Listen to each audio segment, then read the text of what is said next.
for you. Starting with today, sunny skies, very little in the way of cloud cover. We're looking at a high temperature of about 88 degrees, the heat index near 90, so yeah, great summer day. Overnight lows tonight in the 60s to near 70 degrees under clear skies tomorrow. It'll be a little muggy in the morning. The high temperature in the mid-80s, about 86 degrees, as a cool front presses through and brings us lower humidity and cooler temperatures for Sunday. In the First Alert Weather Center, I'm KMOB meteorologist Kent Darrow. This hour of Colombo and Company brought to you by Gutter Pros. Water goes where we tell it. Call 314-656-7195 or visit them at gutterpros.com.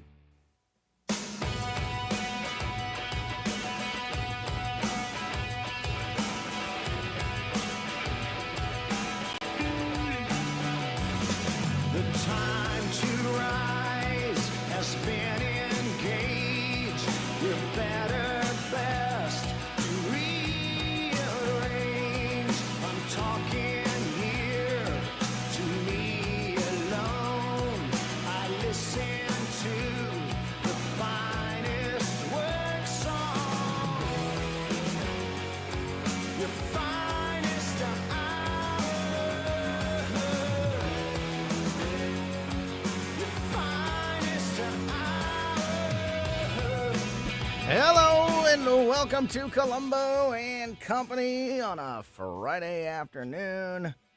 Thank you for joining us. I am Tony Colombo, and we have got a lot to get to today.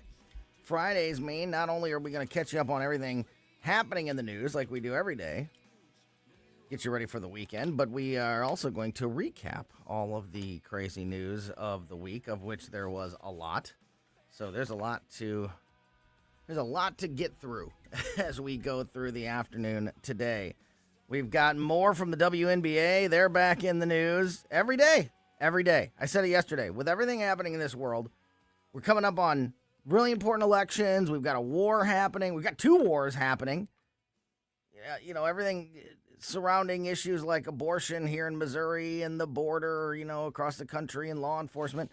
All of these big, real, serious issues. And yet, somehow the WNBA finds a way every day to make their news even bigger than all of that other stuff, because their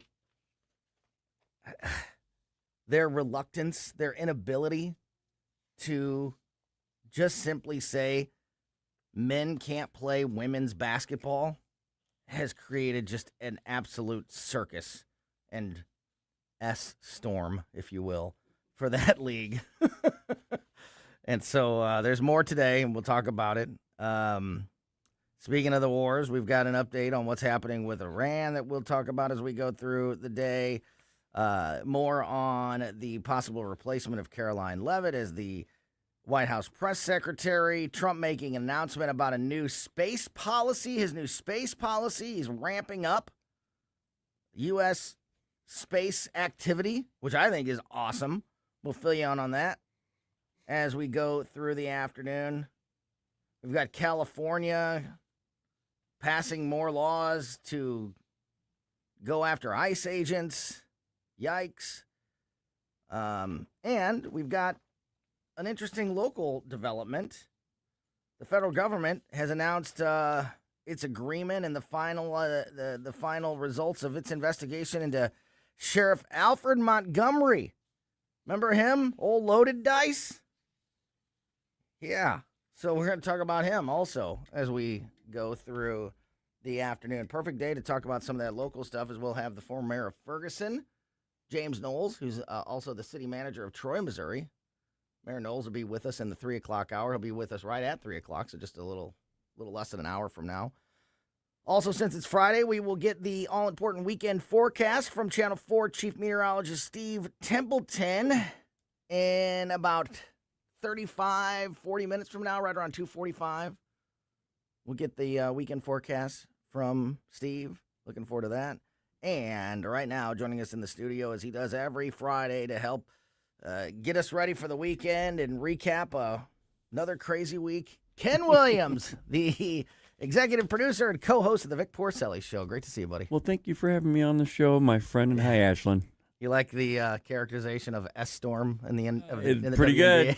good. You're getting better. You're almost getting like Vic. Yeah, You right. can- You gotta watch yourself. Yeah. Yeah, you gotta watch yourself. But it's so true. I mean, they're back in the news today,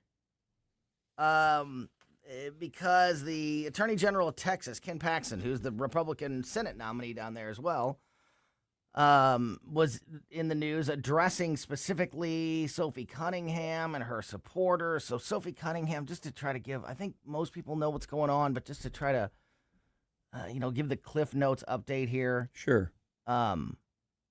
This is all about men. This is all about men playing women's sports. This is what That's all of this is centered around. The WNBA has some other issues too. Oh, big time. They have some other issues too with racism and all of it. And but the main issue and the main topic that has been in the news is their inability to come out and say that men cannot play in our Women's National Basketball Association, the WNBA, to the point where, just looking back at this week, like I said, some of the stories, we had a former NBA player, a man. Two. Yeah, two, you're right. I think maybe even three now, though. There might be even another one. Declare for the WNBA draft. Yeah. And said, the one, Royce White, his was hilarious. He said, for the purposes of pro basketball, I identify as a woman. Yes. So only then. Only when it comes to the topic of pro basketball. In all fairness, they didn't delineate between, whether or not it should be during that or for everything, all-encompassing, whatever, yeah. Sophie Cunningham, who's one of the stars of that league, who's also the teammate of Caitlin Clark, and, there's the whole other can of worms with the WNBA and Caitlin Clark and Sophie Cunningham, but she's been one of the most outspoken players in that league about protecting women's sports and protecting that league from men playing in it, and has gotten a lot of hate and a lot of pushback. She's got a lot of support too. She's got, it's been a mixed bag. So I think more. So more hate or more support? More support. Oh, I think more support. Yeah. I think because it's one of these 80-20 issues. Yeah. Maybe 90-10. Yeah. So the vast majority of people support her, but there's still a very vocal, intense, woke minority that, screams at the top of their lungs when these things are happening. So Ken Paxton attended an Indiana Fever game against the Dallas Wings with his daughter this week. The two wore matching XXXY shirts. That's great. That's which some people have been kicked out of WNBA games for wearing those shirts. When asked whether Cunningham's supporters had received fair treatment from the WNBA, Paxton stopped short of condemning the league, saying, quote, "Look, I think they're working on it. I have concerns, but I'm hopeful that things are getting better in that regard." Paxton answered a question on whether he would become involved if supporters face unfair treatment, saying he was, quote, "looking into the issue." He did not indicate any plans for any formal action. I think what they're referring to there is the people that have been kicked out for wearing those shirts, those XXXY shirts, which Sophie Cunningham has been endorsing that message, and the people wearing those shirts, and some of them have been kicked out of games, and people are saying, "Hey, look, is this unfair treatment of these fans?" and other things that have happened. So now it's starting to make its way to lawmakers and people in the state government that are getting questions about, are you going to do something about this because it's madness? And Ken, the whole thing could be solved if the WNBA just wrote one sentence: you have to be a biological female to play in this league. It ends everything. It ends it ends the circus. It ends the spectacle of these guys, that are making themselves eligible for the draft and all of these other problems. So the WNBA can't even define the first word in the name. Correct. That's it. Correct. WNBA, they can't define it. And that's where it all starts, because they started this.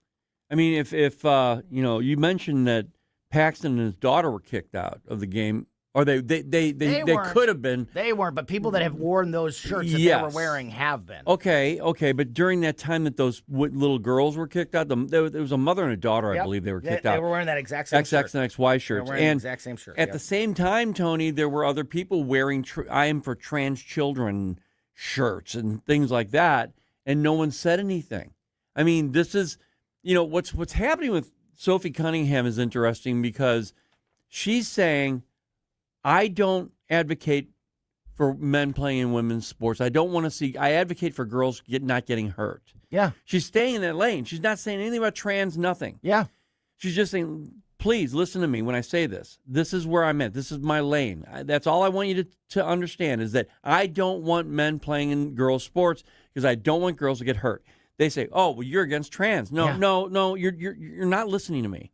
And they're trying so hard to push her into that lane to where she says, okay, I don't like trans either. Yeah. But she's not saying that. No. She said, I think everybody has a right to do what they want to do. Yeah, and I believe her. And I believe that she's genuine. I don't think that she's like hiding it or trying not to go too far or reveal too much about herself because I feel the same way. Yeah. I feel the same way. I don't care if you want to dress do it like a man or a woman, if you want to identify as a man or a woman, if you want to, live the lifestyle, you are free to do all of those things. But you are not free to go into the locker room with my daughter, who is an athlete, and you're not free to compete against my daughter if you are a biological male. You're not. That's not. There's a big difference between the rights to live the way that you want to live and infringing on the safety and security and well-being of an entire group of athletes. Big difference. And you mentioned it, Tony. It's a 90-10 issue in this country. A vast majority of people feel the same way you and I feel, and Sophie Cunningham feels, okay? But think about this. We've never really complained about the transvestites. No. They've been historically here for many, many decades. What about the drag shows that were on TV? TV shows that were based on that. Yeah. We didn't say anything about it. We said, okay, you do you. I don't want to watch it, but hey, you go ahead. It's fun. It's funny. It's okay. My wife and their friends would go, hey, we're going to go to a drag show. And I'd be like, hey, have fun. Right. I'm not going. Yeah. But you know what? Have a great time. So then agreed. I think that pissed off the left. They said, well, we're not making anybody angry. Right. So we got to do it a different way. So we've got to accuse people of thinking a way that they don't. We've got to accuse people like Sophie Cunningham of being anti-trans when she's not. It reminds me, Ken, exactly of J.K. Rowling. J.K. Rowling, who wrote the Harry Potter books, who came out. She was one of the first celebrities to speak out when all this was happening, when she said that there shouldn't be boys going into girls' bathrooms. And she was basically just speaking out to protect women's safety. But she's been painted as an anti-trans advocate, which she is not in any way. It's been just like Sophie Cunningham, it's been no, I am pro women's sports, protecting women's safety, not allowing, them to feel uncomfortable or lose out a position on a team because of a boy. Like, I'm here to protect women's sports and women's safety. I'm not anti-trans, but she's been labeled anti-trans now for years, even though that's not what she said. Just like Sophie Cunningham. It's the exact same thing. And I want to navigate this a little bit because I have seen videos and pictures of drag men, revealing their junk to children. While they're doing these drag shows, they're doing a little drag show story time at the library. Yeah, that's gross. And then they accidentally, oops, look what It's look what not I'm doing. for kids. No. You said, drag shows. All right, I'm okay with drag shows. This idea of we did a story yesterday about the one of the Democratic Senate nominee, U.S. Senate nominee in Florida. I can't remember her name. I don't have it in front of me anymore. But who said that drag shows were wholesome family entertainment that she would bring her children to, that's just not what it is. That's not what it's ever been. No. And that's what, and it's a great point. Like, I said, live how you want to live, dress how you want to dress, identify how you want to identify. I don't care about any of those things as long as you're not hurting me as long as you're not hurting other people. A child, yeah. Yeah.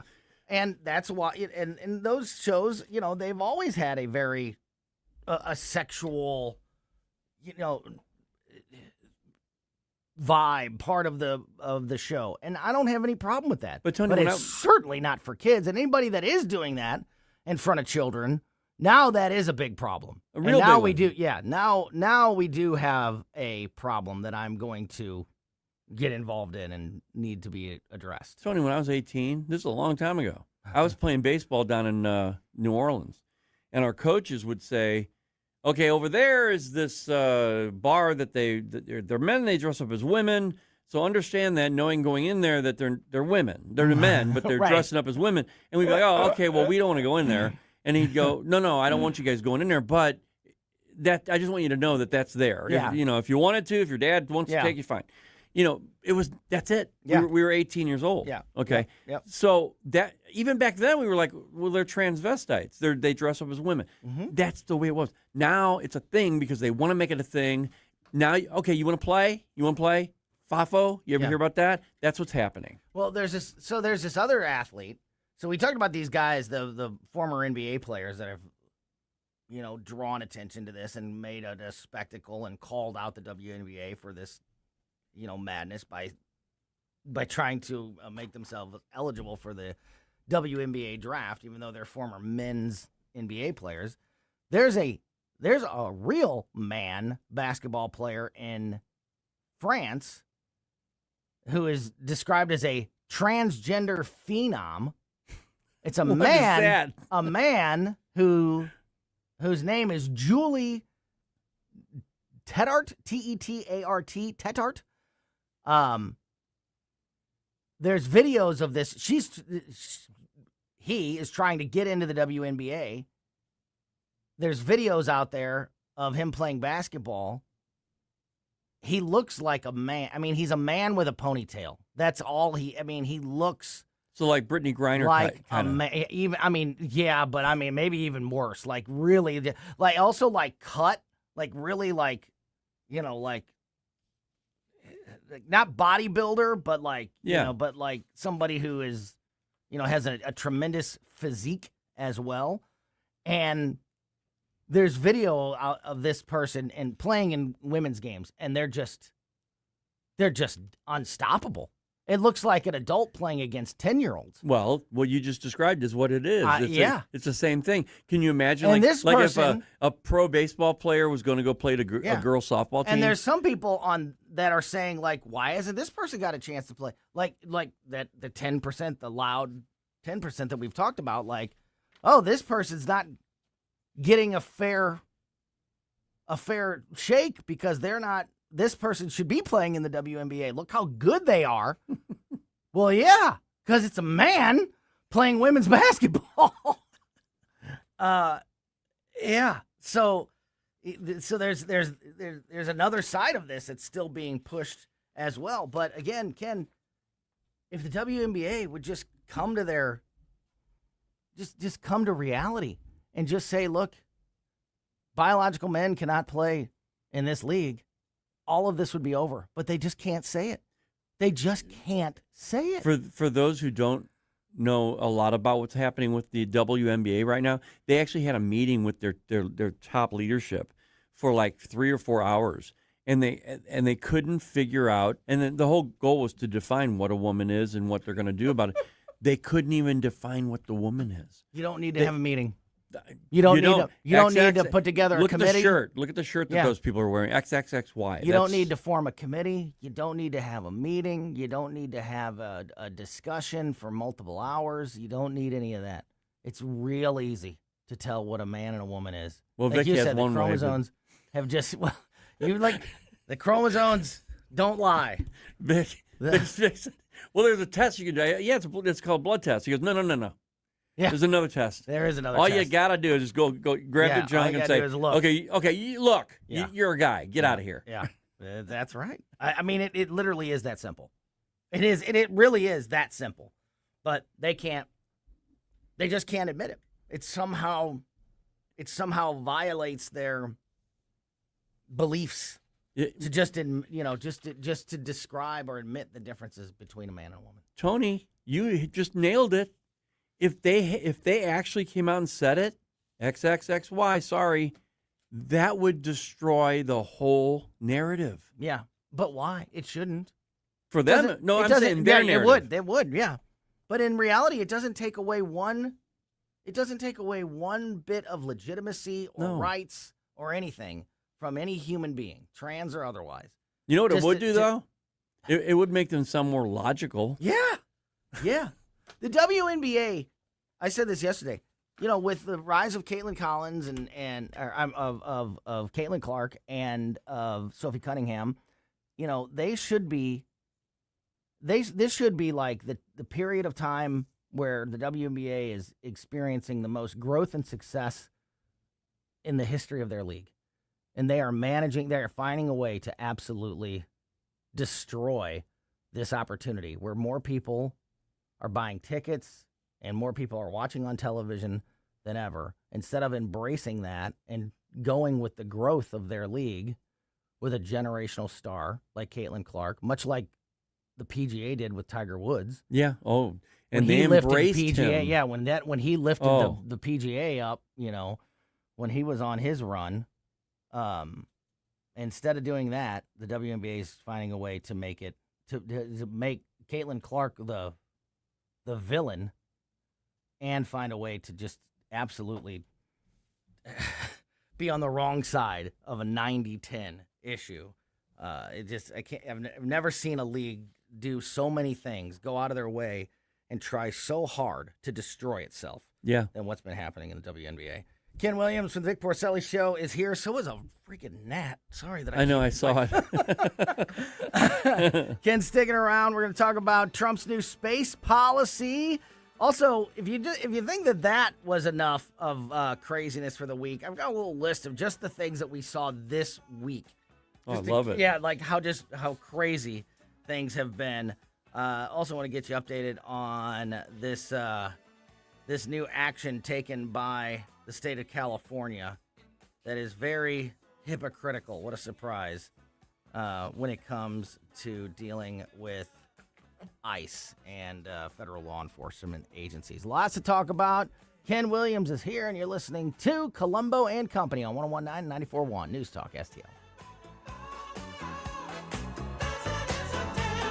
Made in St. Louis for St. Louis. It's News Talk STL. If you find yourself feeling out of place in the world, it's comforting to know conservative values haven't been abandoned everywhere. Thanks for being my voice in all this. This is News Talk STL. There are people out there that feel the way that I feel and say what I say. Welcome home. Looking for a hardware store that treats you like family? Welcome to True Value Schneider's Hardware, your local gem in Old Town St. Peters. For over 100 years, we're proudly serving St. Charles County, providing everything from lawn and garden supplies to plumbing and electrical. Need a bolt or fastener? We've got you covered. And don't forget, we're a steel dealership. Whether you need sales, parts, or service, ask for Charlie or Jerry when you come in. We're here to help. Call 636-278-4461 or visit us online at truevalue.com/Schneiders. Hi, I'm Rodney Wallner. And I'm Jen Wallner with the Wallner Home Selling Team at Berkshire Hathaway. Hey, Jen, how do you sell your home for top dollar? That's easy. Call the Wallner Home Selling Team at 314-810-SOLD. What if I want a flexible commission plan? Call the Wallner Home Selling Team at 314-810-SOLD. What's the best time to sell your home? Right now, call the Wallner Home Selling Team at 314-810-SOLD. For all your real estate needs, call the Wallner Home Selling Team at 314-810-SOLD. That's 314-810-SOLD. Looking for insurance you can truly trust?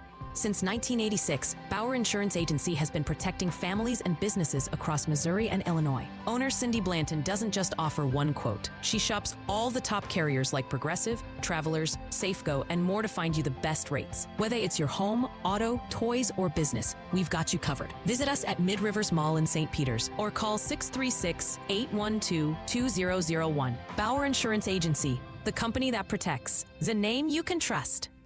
This is 1019 and 94.1. Female millennial Trump supporter. I listen to it like every day. Like, seriously, you get it. News Talk STL. I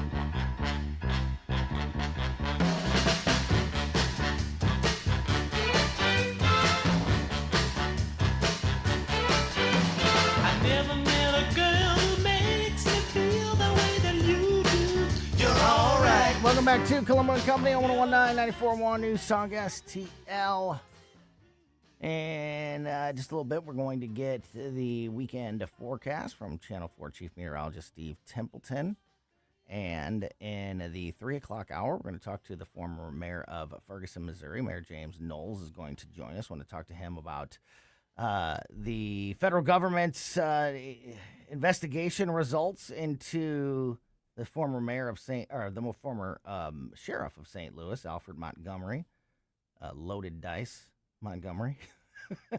And I know that Mayor Knowles has a lot of thoughts about flock cameras, which is becoming a big issue across the area. In fact, not only are we going to talk about flock cameras with Mayor James Knowles this afternoon, one day next week, and we're working on locking it in, Sheriff Montgomery from Jefferson County, or Sheriff Marshak, excuse me.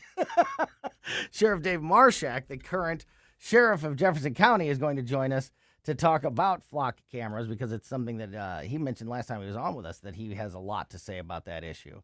A lot of sheriffs there in that conversation. Yeah, Sheriff Dave Marshak from Jeff County is going to talk about flock cameras. Sheriff Alfred Montgomery from St. Louis is in trouble from the U.S. government. So let's get it right here. You know, you mentioned Mayor Knowles, and I just remember him from the days of Michael Brown, that whole thing. Yeah. He was such a great person to have to talk to and to calm things down and everything. It was just really... And was reelected after that and would probably still be the mayor of Ferguson if he wasn't term limited out. You know? Yeah. And now he's working with Troy, Missouri, as the manager up there in that city. So he's somebody who's got a lot of experience and insight when it comes to city management and city government from the inside. Not necessarily, we talk to a lot of reps, senators and reps and congressmen and women and things like that. But, there's another side of that city government of mayors and people within. Yeah, you got the gnat over there Yeah, now? Nat came over to me now. I don't know what's going on. One gnat can really screw things up for the whole studio. That's Ken Williams. I'm Tony Colombo. This is Colombo and Company. And as I mentioned, I wanted to just look back. Maybe I'll start doing this every Friday, Ken, when you're in. Just look at some of the headlines and stories of just this week and how crazy this world is. Because it moves so fast, and we've gotten so, I think we've got so used to just chaos that it's pretty amazing when you look back and just look at some of the stories and the conversations that you've had recently, just how wild the news cycle is and how crazy this world is. So I was just looking back at some of the stories from this week as I was doing my show prep today. This week was the beginning of the trial with Meta, where the U.S. government is looking into whether Meta lied to its customers and has created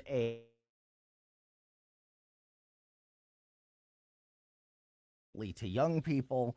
So we'll see how that plays out, but that is starting this week. It's expected to continue. Mark Zuckerberg is going to testify in this, the day when that happens, that is going to be everywhere, obviously. Another this trial could circus, go 4 to 6 weeks. So it could be, I don't know when exactly he's going to be testifying, but has a lot of impact on what's coming, depending on the decision made here. If they're, if Meta is found liable or guilty or whatever it is in this case could have a major impact on all social media platforms.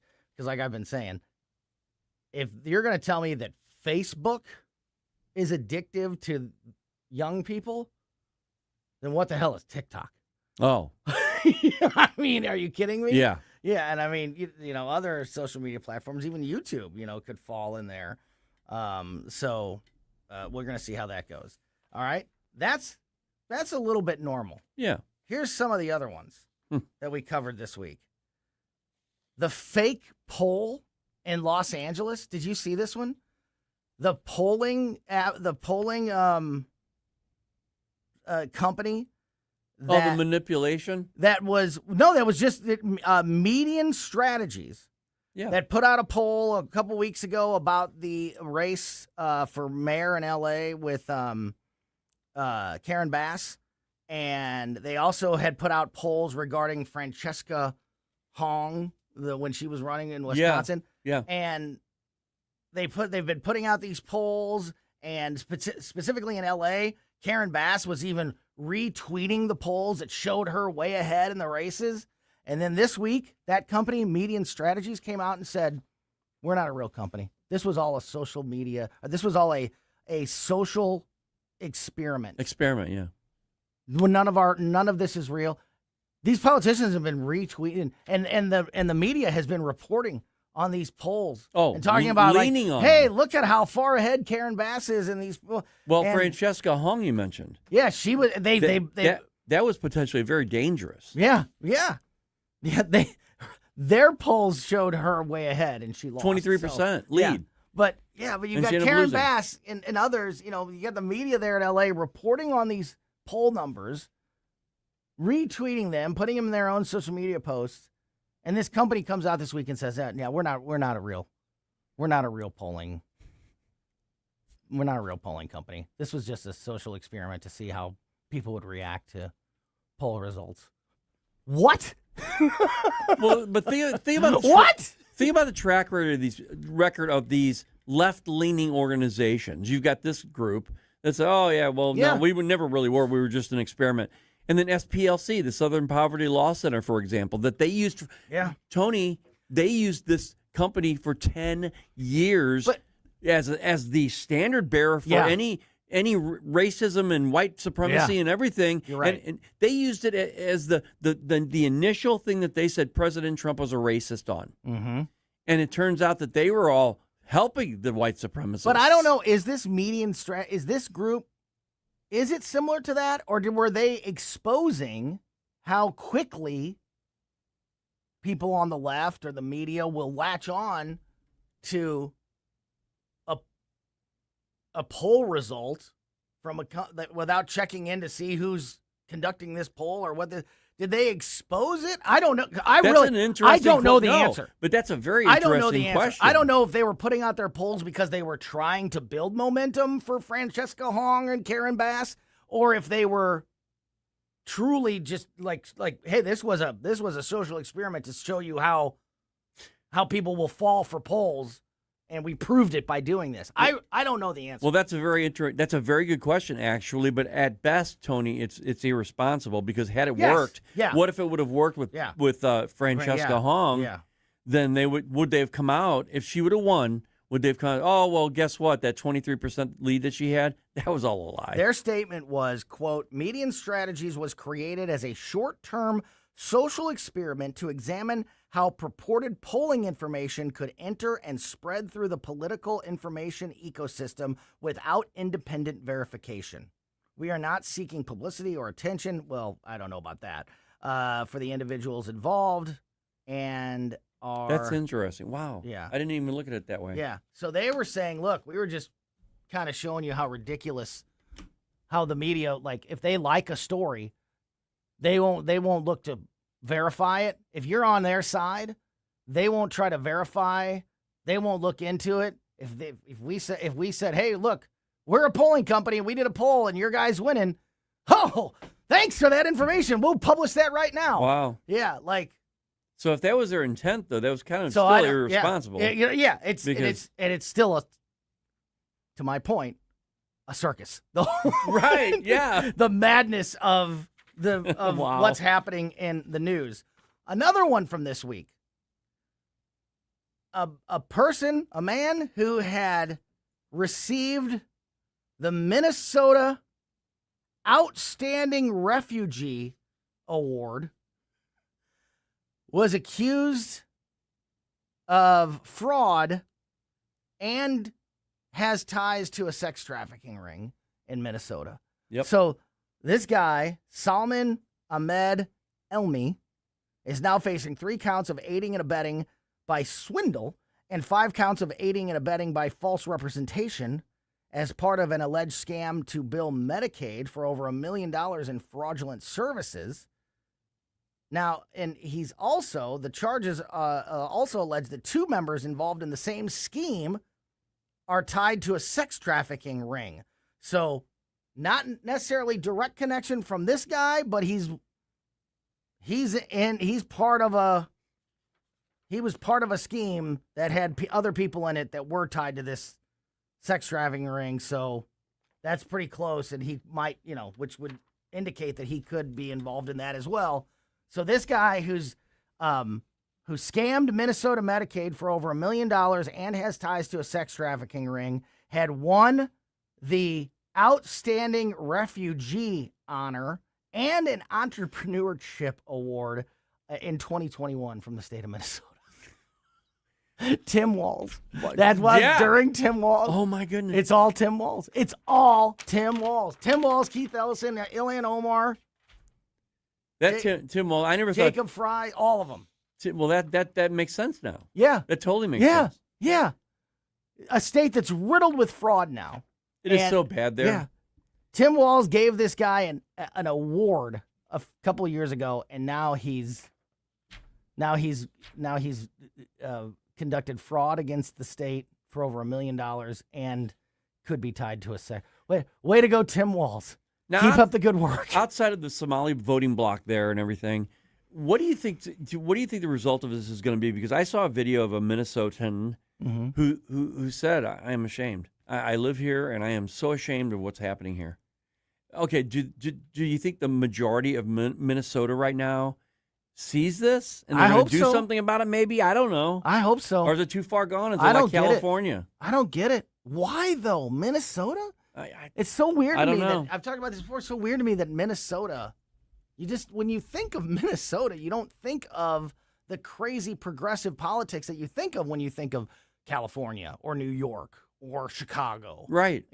I think of Vikings. I guess there's just enough, much like Illinois. Illinois, if you look at like a county map of the voting, like you'll see that most of Illinois votes red. Yeah. Like overwhelmingly. But yeah, Chicago, especially our listening area. But but Chicago just has so much population, therefore so much control over the state that it doesn't matter. Maybe that's what's happening with Minnesota, with Minneapolis being, just dictating everything. The rest of the state. But yeah, Tim Walz's Outstanding Refugee Award winner is tied to a sex trafficking ring and stealing money from Medicaid. Just unbelievable. Well, maybe Barry Obama knew what he was doing when he took that whole Somali refugee block and set it down in Minneapolis, thinking, okay, that's the biggest influence, and eventually they're going to help influence things the way I want them to go. That's just my own personal interpretation. Yeah. One more story that stood out to me from the craziness of this past week was a CBS poll that showed that Democrats across the country have a much more positive view of socialism than they do capitalism. Democrats across the country, according to CBS News, which I think is a more credible polling institution than Median Strategies. Maybe. I don't know. Found that 58% of Democrat voters across the country have a positive view of socialism. 58% of Democrats have a positive view of socialism. Just 32% of Democrats have a positive view of capitalism. And in that same story, Andy Beshear, who's the Democratic governor of Kentucky, was on CBS talking about that poll earlier this week. And in that poll, he called, again, for the elimination of the Electoral College. Oh, yeah. So fake polls, refugees, honored refugees stealing from Medicaid, and Democratic leaders calling for the elimination of the Electoral College. All in just 1 week. It's pretty crazy. Man, yeah. It moves quick. And it really does, Tony. In fact, you'll find this, though, because of your show that you do, it's difficult sometimes to choose which stories you're going to be using. Yeah, and it's hard. There's only so much time. And it's hard to, even if you can talk about all of the things that you want to talk about, there's so much that it's hard to focus on one or remember one. You know, like, where do we spend our focus? On trying to clean up the fraud in Minnesota, try to fight the battle to keep the Electoral College, try to fight the battle against packing the Supreme Court or making D.C. a state, trying to, make things right and get on the right path with Iran, trying to make sure that we're doing what we need to be doing at the border. It's just, there's so much. Amendment 3 coming up here in Missouri is going to be such a big deal. It's like, how do you there's so many things happening out there.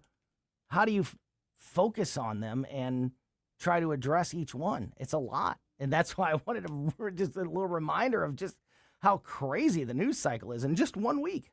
Tony, I think it's by design. I really do. I think the Democrats are doing that on purpose so that we will throwing, make it like whack-a-mole. When one falls down, the next one pops up. For that reason, to keep us on not focusing on what they're really doing. Well, it's definitely been a strategy by many. I mean, I didn't even mention Anthony Fauci. Think about all the Anthony Fauci stuff from this past week. Yeah. On top of that, we found out that it looks like the Biden administration was literally hiding the diary. That's why it took so long for it to come out.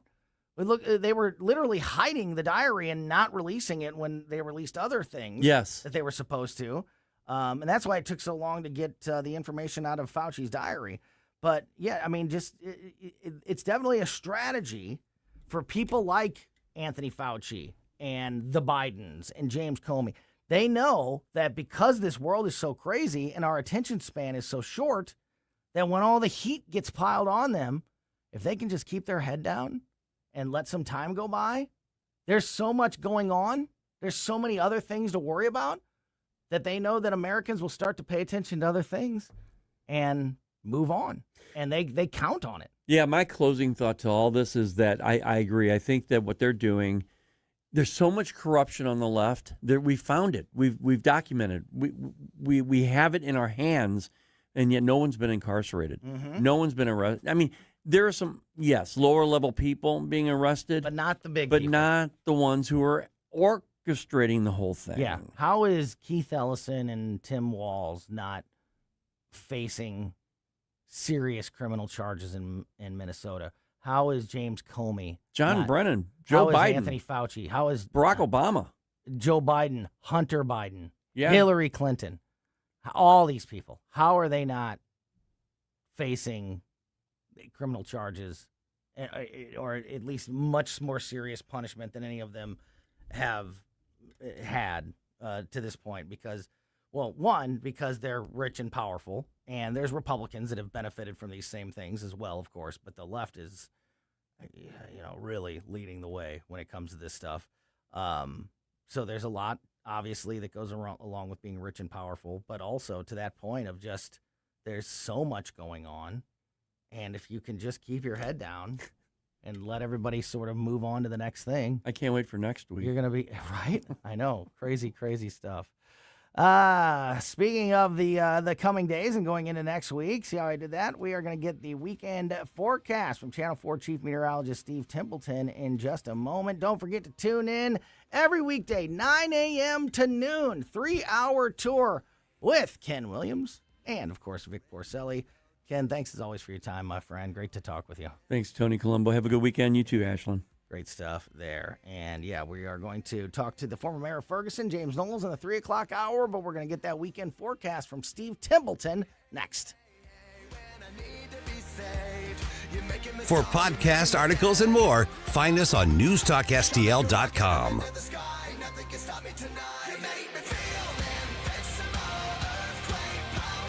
Jones and Chris Arps in the afternoon. Some Gen Zers are embracing socialism and trashing capitalism. Nicole Heyer of Heritage will explain why they need capitalism more than ever at 5:20. Tim Jones and Chris Arps. Weekdays at 4 on News Talk STL. Calling all patriots. Join the St. Louis County Republicans for the annual Lincoln Reagan Day Dinner, Saturday, September 19th at River City Casino. Our keynote speaker, Newsmax personality, Rob Carson. Enjoy a full night of fun and information alongside state and local officials and candidates. It's an evening you won't want to miss. Dinner and program, just $75. For tickets, email Renee Artman at hotmail.com or call 314-398-6667. It's 11 p.m. Saturday. The bars are winding down, but Ken Kruger's just getting started. Music and thoughts from a Cleveland High original. It's Last Call, Saturday nights at 11 on News Talk STL. Brought to you by Weber Chevrolet. Steve Templeton's Weekend Forecast, brought to you by Connor Roofing. You can count on Connor for all your roofing needs. Visit ConnorRoofing.com. That's CONNER Roofing.com.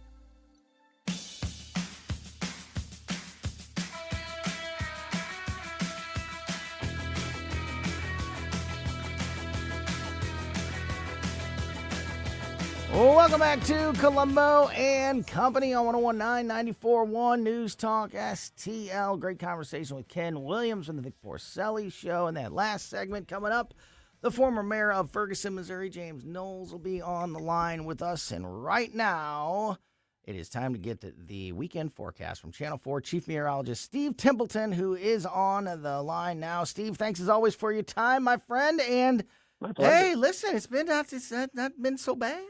It's not been so. It hasn't been crazy hot, out loud. right? Yeah. Let's try to. We don't want to jinx Maybe it. we're going in the right direction here. As kids get ready to go back to school, I think the vast majority of kids in the area start school next week. I know my kids go back on Monday, so the weather going to be extra important for all of that for the schools and the kids. So yeah. How we looking? Yeah, mine are going back next week, too, and it's about time. I'm ready. Yeah, no kidding. Actually, my kids are ready, believe it or not. They've been saying to me, like, they're looking for it. That'll last about a week, but I'll take it while I can get it. So, well, this last weekend, they get to enjoy some pretty nice weather. If anything, it actually is going to get nicer because the humidity will be falling through the weekend. So we'll have some warm days, not too hot, but also low humidity. I mean, for August, we have some really nice days coming our way. Today's one of them. It's just a little bit humid. It's not bad at all, though. Nice day today. And then tonight we drop down to 71 for the low. Overnight, there's a very slim chance for a spot storm. I think they're going to miss St. Louis to the northeast, but a spot storm northeast overnight, done by daybreak, and low of 71. Mostly sunny in the afternoon, 87 for the high. Normal's 88, so this is near normal heat, but with falling humidity through the day, it really should be a nice day. This weak front comes through and just brings in a little bit lower humidity as the day goes on, and that sets us up for a really nice Sunday. A low in the 60s, mid-60s, 83 in the afternoon, sunshine to start, turning partly cloudy, but low humidity and 83 Sunday. I'll take that every time. Man, no kidding. So, like an 83 that actually feels kind of like 83. Right. Because not an 83 that feels like 105. No, yeah, right, exactly. Because you may felt like 105. Absolutely, and because you make a good point. Even yesterday afternoon, evening, I was cutting the grass, and it wasn't that hot outside, but I was still dripping. Like I was still sweating like crazy because the humidity was still, still a factor. When the sun goes down, it's definitely more pleasant.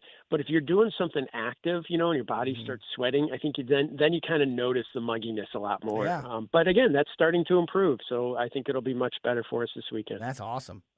So as far as we can at least see into the future, does it as the kids go back to school next week? Does it last, or do we revert back to the high temperatures?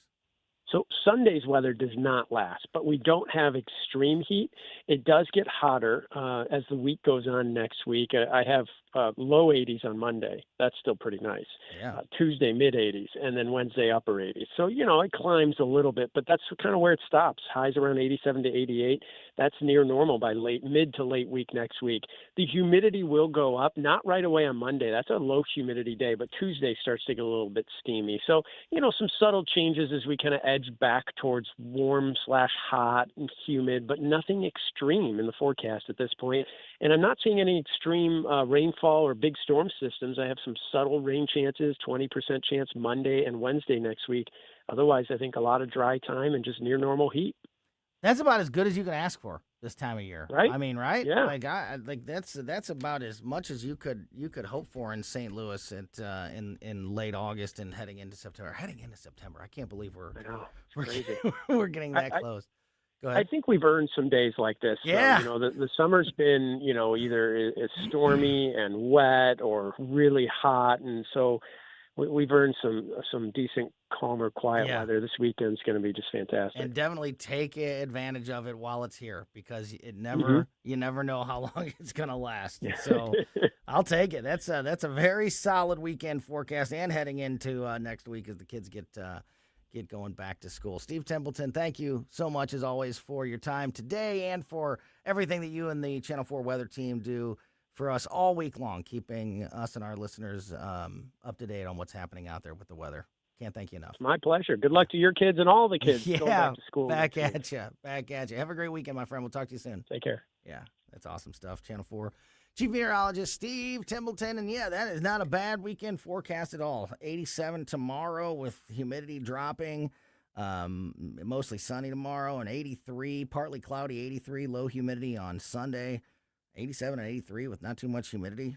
A weekend in August in St. Louis. That's about as good as it gets, so cannot complain about that whatsoever. A little bit of breaking news here as we were talking to Steve. Story came across the Supreme Court has made a ruling. U.S. Supreme Court Chief Justice John Roberts has temporarily allowed above-ground construction of President Donald Trump's White House ballroom to continue today, issuing a stay of a lower court injunction that had been blocking that work from happening. This was when it was stopped a week or two ago. It was one of the things that we talked with Susie Moore about. Susie's with us every Tuesday, our legal expert. I'm sure we'll have more details when we talk to her on Tuesday, but I want to fill you in on what we know about this ruling by John Roberts this afternoon. And we're going to get into a conversation about some of the local issues, like the flock camera issue, and the latest ruling by the federal government when it comes to former St. Louis Sheriff Alfred Montgomery. Those details were released here in the last day. So we're going to get into all of that and more as we continue the conversation with the former mayor of Ferguson, Mayor James Knowles, next. When the storm hits and a tree comes down, you need someone you can trust right now. OLI Outdoor Services in Godfrey is on call 24/7 for emergency tree removal, trimming, stump grinding, and land clearing. Serving Illinois and Missouri with licensed, insured professionals and over 200 years of combined experience. Tree removal starting at just $2.99. Free estimates, plus financing. Visit OLIOutdoorservices.com or call 1-888-5-SIGN. Hey there, Chris Cooper here, your financial friend with Serene Wealth Management. Inflation, it's a real cost we can't control. We have to spend our money wisely, but not just today. We want to make sure we enjoy our lifestyle today in terms of tomorrow's dollars as well. So we have to budget for it. We have to understand how inflation impacts our lives. It's the conversation we're going to have this Sunday on the Serene Wealth Now show, right here, News Talk STL. Tune in Sunday morning, 9 a.m. We will see you there. Investment advice offered through Fortis Capital Advisors, LLC. Public schools, like public libraries, should be free and open to all. Open enrollment allows parents to choose the school that's the best fit for their children. Maybe another school has a wider curriculum, is bigger or smaller. Maybe a kid is being bullied and would be more comfortable at another school. 75% of parents favor open enrollment. Open enrollment programs now exist in 43 states, and Missouri should join them. Our next-door neighbor, Kansas, has one of the strongest open enrollment policies in the nation. Kansas parents are trusted with choices and options, while Missouri parents must move out of their home to change public schools. And it's a trend. Nationwide, the percentage of students going to their chosen public school has steadily increased. Assigning kids to schools based on their zip code is the old way.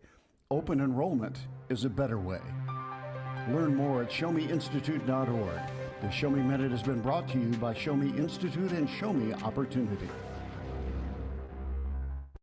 KLGY HD3 Clayton, K270BW Bellefonte, KNBS Bowling Green. This is News Talk STL at 1019, 94.1, and always streaming at newstalkstl.com. News this hour at Town Hall. I'm Bob Agnew in Washington. The Supreme Court's Chief Justice is allowing the White House to continue construction of President Trump's $400 million White House ballroom project for now. Chief Justice John Roberts signed a temporary order on Friday, letting work continue as the court considers an emergency appeal from the administration. Lower courts had ordered a halt to the project. Storms and even possible tornadoes pummeled parts of the Northeast yesterday.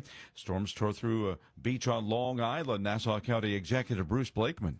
Yesterday at approximately 7:11 p.m., we had a tornado touchdown here in Atlantic Beach at the Sun and Surf Beach Club. There was extensive damage.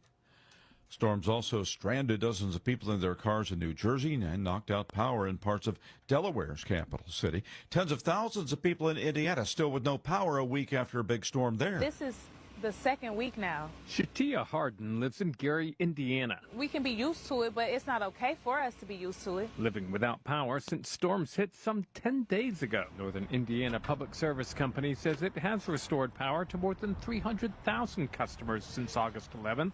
But as of Thursday, more than 60,000 were still without electricity, forced to throw away spoiled food and lining up for hot meals.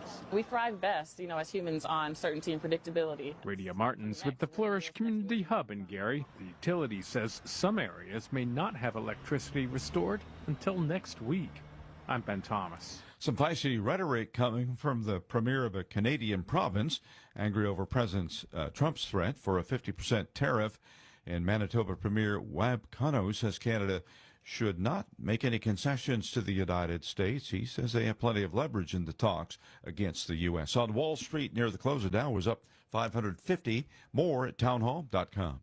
Hi, I'm Kirk Cameron. Christian Healthcare Ministries is not another health insurance policy. If you're tired of year-long contracts and pointless restrictions, CHM offers anytime enrollment on your schedule and at your convenience. With CHM, you're paying half the cost of a traditional health insurance plan. So that puts more money back into your budget for everyday needs. Plus, you'll have access to CHM's care solutions for virtual appointments, prescription savings, surgery support, and more. My family and I joined in 2018, and it's changed our lives for the better. We love paying way less while helping other believers afford their medical bills. Take the leap of faith and see why Christians across the nation are better with CHM.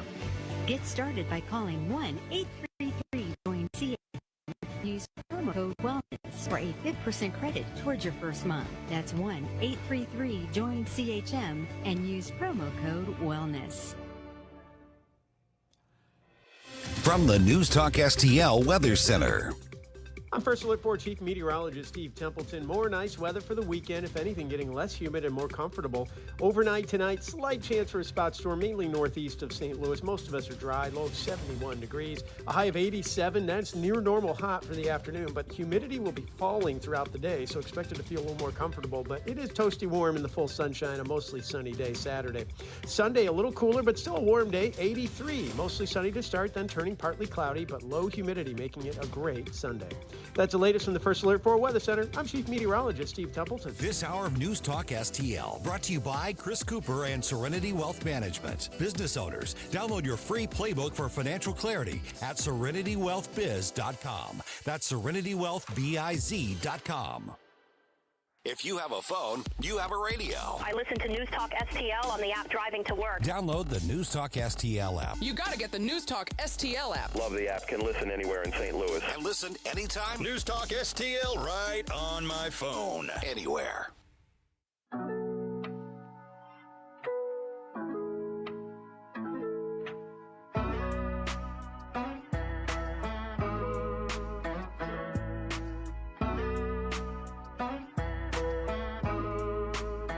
Welcome back to Colombo and Company on 101.9, 94.1 News Talk STL.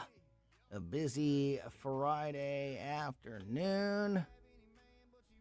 Thanks again to Steve Templeton, Channel 4 Chief Meteorologist, for joining us for the weekend forecast a few moments ago. Not about as good as you could ask for in late August in St. Louis. Tomorrow, high of 87 and mostly sunny with dropping humidity, and a high of 83 on Sunday with low humidity.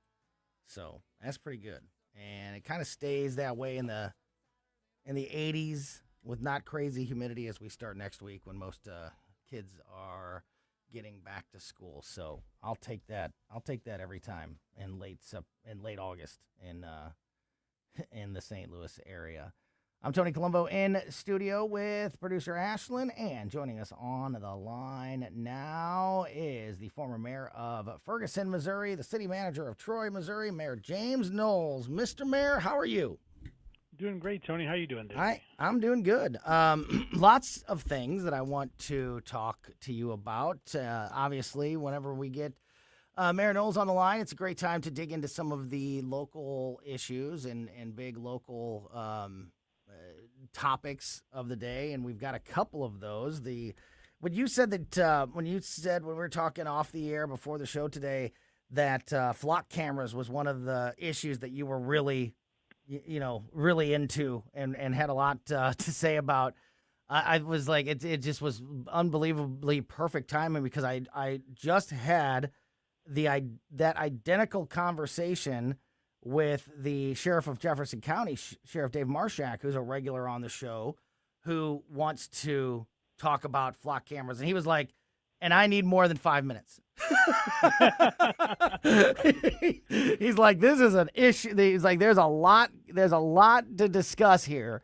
And like, he's like, I want to get into it and I want to break it down. So let's find some time where we can, have a long conversation, which is what I love to do here, and which is why, one of the things that I like about being able, the way that we do this show and most of the conversations that happen throughout the day here on News Talk STL is it's not the 2 minute, scripted sound bites that you see on television or other places that you get, you just get a quick headline on what's going on and no actual discussion. So, there's a lot to dig into with the flock cameras, and a lot of this, there's always nuance and details of every story that we talk about that, are important context to the conversation. So we'll definitely want to get into that. I also want to talk about the U.S. Equal Employment Opportunity Commission's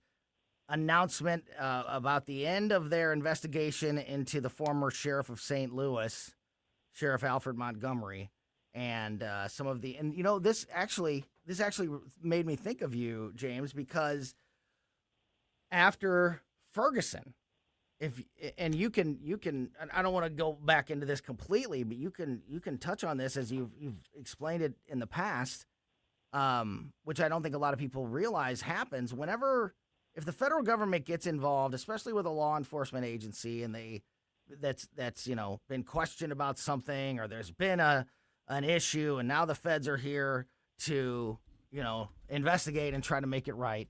It doesn't end with like yep, you were guilty of that, and so you're going to jail, or you were guilty of that, so you're going to get a fine, and here's the fine, and we move on, or whatever it may be, probations, like a penalty, and then it's over with. A lot of times, and I believe, and correct me if I'm wrong, Ferguson is still dealing with this, it comes with guidelines and new rules that have to be abided by for years to come, in many cases, that the federal government puts in place whenever they get involved in something like that. Does that make sense? And did I explain that somewhat clearly? I mean, in our case, it was clearly, there was an accusation that our police department, and after their investigation, that there was a pattern or practice of civil rights abuses that they were claiming. We never went to court on that issue. What we did is we signed basically a reform agreement that said, you know what, will not concede to anything per se, but we will concede to taking steps to ensure that nothing happens in the future through future oversight, training, etc.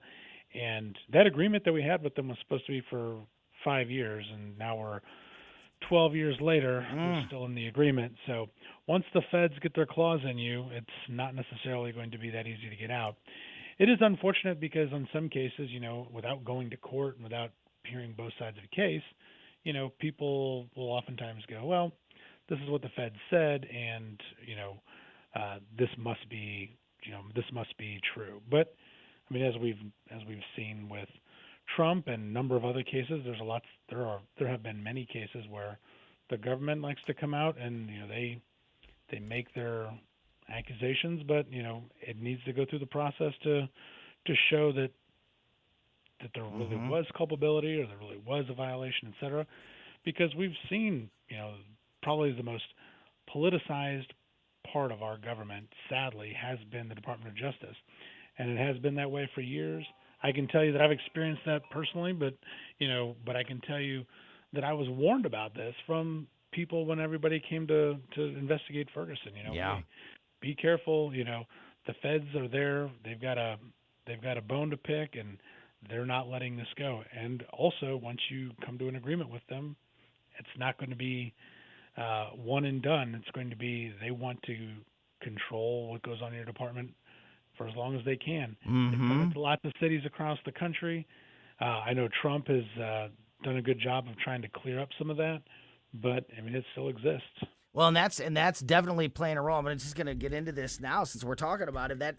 That's definitely part of this story, that this agreement with the federal government about things, ongoing. That now the St. Louis Sheriff's Department is going to have to check in with and report to and be monitored by. And of course, the big difference here between Ferguson and the St. Louis Sheriff's Office is that the St. Louis Sheriff's Office was clearly a mess and had some corruption within. Well, yeah. Well, and the difference is, the difference in this case is they went to court, right? And he's been in court. Yeah, and this has been there's more active court cases. It's not even over with. Yeah, there's more. Yeah, there's more happening. So, no, I mean, I don't want to make it seem like it's an apples to apples comparison. But, no, but I wanted to bring that up. The lawfare against Trump. Yeah. Look at some of the lawfare that's been against a lot of people. Unfortunately, it's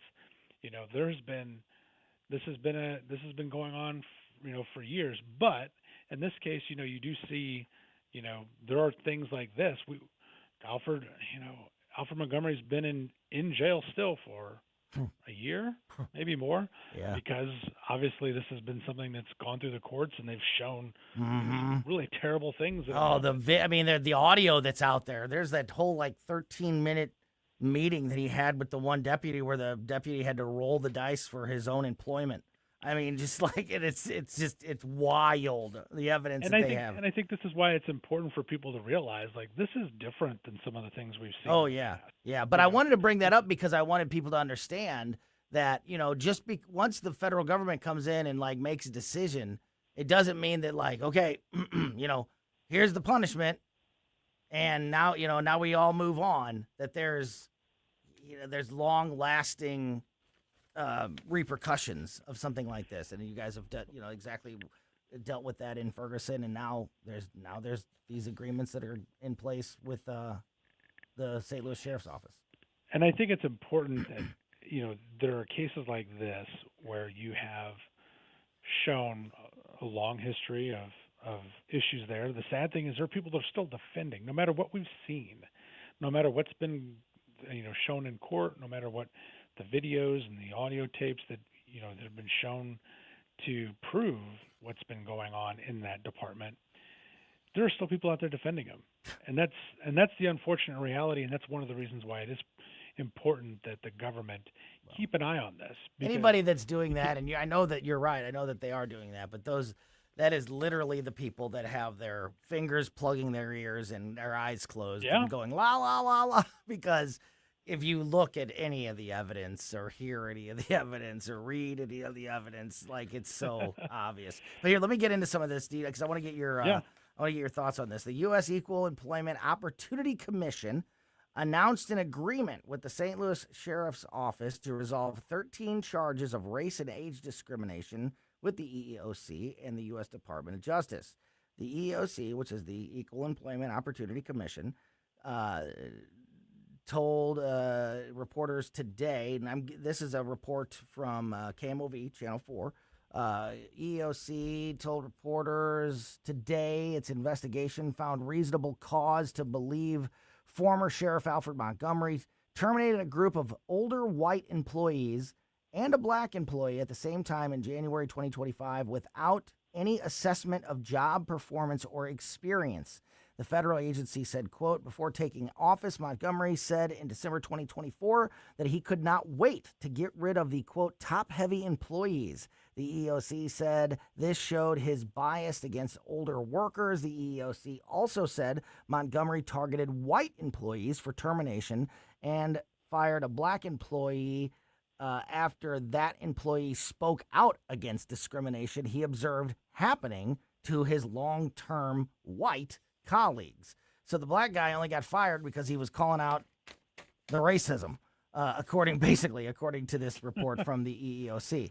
According to the EEOC, the sheriff's office denies the allegations and does not admit to violating any statute enforced by the EEOC, which that surprises me because it's so obvious. And as a department, now that you've gotten rid of the source of the problems, why not just admit, yeah, it was a bad time here. There was a lot of corruption when that guy was in charge, but he's not anymore. So let's move forward. To deny the allegations still, even after this investigation, is interesting to me. I'll tell you, I completely understand the sentiment, to want to be able to say, yeah, we screwed up, mea culpa, we're better now. The unfortunate reality, and I blame lawyers for this, is that that's what the public would expect. That's what you and I expect as taxpayers, for them to say, like, okay, I'm sorry, we'll make amends, but we're going to do better now. But every one of their attorneys are going to say, don't ever admit to this, because if you do, just when you thought it was over, just when you thought, hey, we're all starting brand new, somebody shows up with a lawsuit, and they're like, oh, you just admitted you guys screwed up and it was a clown show here. Now I want my piece of the pie. I want a pound of flesh. And so that's the unfortunate reality. You wish you could just say, like, all right, we screwed up and we're going to do better. But the lawyers will never tell you. As long as the statute of limitations is still there for the civil remedy, nobody's going to admit anything wrong.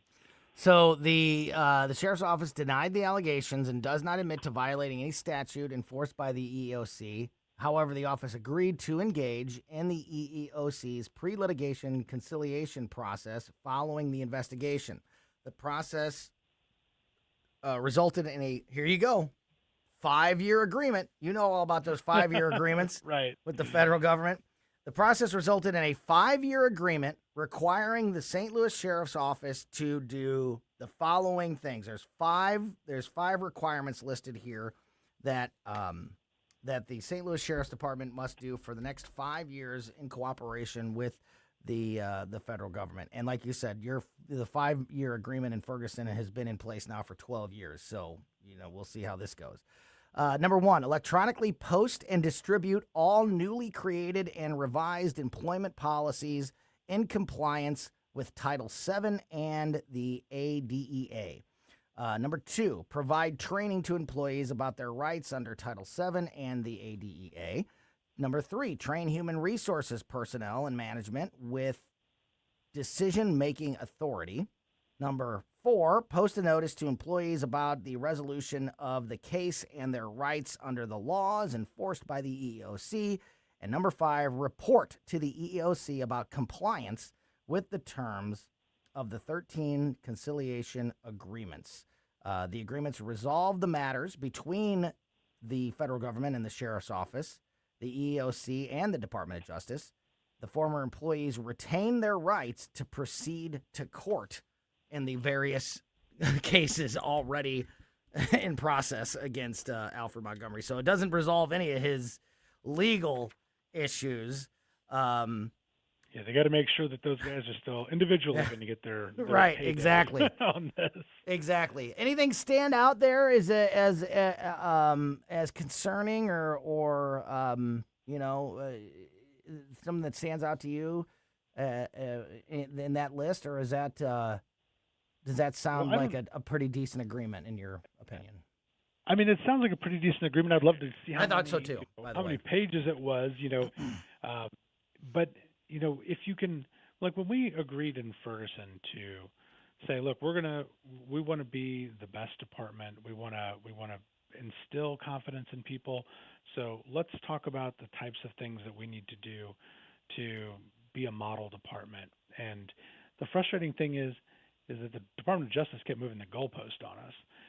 When we talk about doing things like update our use of force policies, when we talk about things like, change the way we, approach community policing, a lot of that stuff is not well defined. It sounds like in this agreement it's well defined, and hopefully if the agreement itself is clearly articulated, the sheriff's department should be able to say, okay, we got a list of things to do. We're going to check boxes 1 through 12, and we're going to keep doing that. It's going to be a better situation for our employees.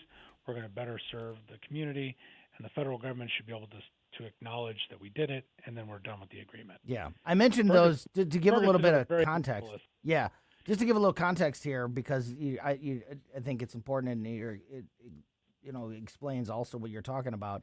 I mentioned the ADEA in those first two: electronically post and distribute all newly created and revised employment policies in compliance with Title VII and the ADEA, and then the other one was provide training to employees about their rights under Title VII and ADEA. That's all surrounding age discrimination. The ADEA is Age Discrimination Employment Act. So, and Title VII regards that as well as racism and all of that, which is obviously what this guy, Sheriff Montgomery, is.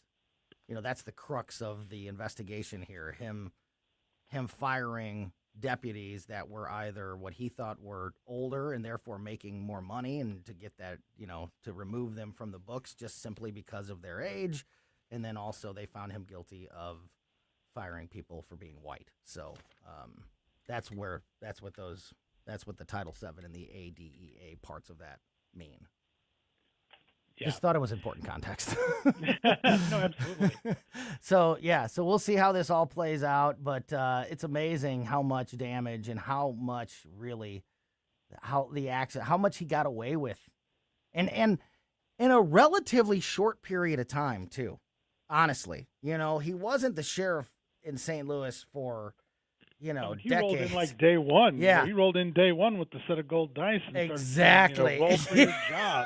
Exactly. I mean, this guy was planning it He out. took over, and the shenanigans began immediately. And this wraps up the federal investigation into the St. Louis Sheriff's Department, and all of these things, these agreements and requirements are in place for the next 5 years, but it's far from over when it comes to Sheriff Montgomery and his other legal cases and consequences that could still be heading his way. So we'll continue to keep an eye on all of that.